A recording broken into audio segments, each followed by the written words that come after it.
Emergency management officials are telling people to prepare for flooding based on what happened in 2001. That year's flooding was the second worst in our area's history. Any flood preparation is typically an out-of-pocket expense for both cities and residents. News 8's Kristen Elisario joins us now with a look at how the upfront preps pay off.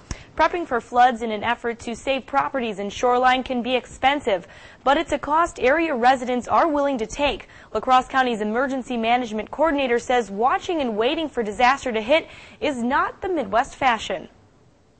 The town of Campbell says it knows what's coming and has already issued a disaster proclamation. Basically, that means they've informed La Crosse County that they don't have the resources to deal with the floods that are expected to hit. And there was a joint decision between our board, our staff, and La Crosse County that it made sense in our circumstances, since we're the most vulnerable of all the townships here. And what that does then is it gives the state time to digest that and start to open up resources that may very well be needed quite soon. This advance notice isn't the only proactive approach this area is taking. The city of La Crosse is using street crews to bring in dirt to raise levee walls in preparation for high waters, something that's going to cost them about $35,000. Because it's being done before the flood hits, it's a cost the city will have to foot the bill for. The public sector government has a different funding stream and a different mechanism for getting a recovery cost for our infrastructure protection. That's a little bit different than what private citizens and business owners would go through. Homeowners on French Island have been working to fill sandbags to protect private property,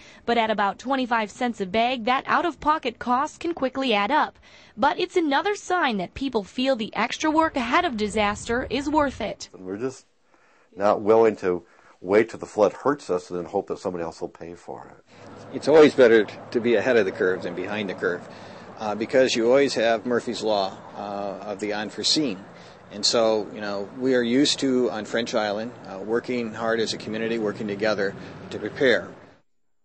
Now, until a presidential declaration of disaster is issued, emergency management officials say it's unlikely that any out-of-pocket costs to prepare for floods will be reimbursed. And even then, it's difficult to say whether the costs of sandbags or other prep work will be covered. Lisa? All right, thank you, Kristen. Emergencies are declared in a municipality by following a multi-tiered approach. Now, if a disaster is too much for a local community to deal with, they'll reach out to the county. If the county cannot properly respond, they turn to the state, and if the state's resources are still not enough, that's when they reach out to the federal level or FEMA.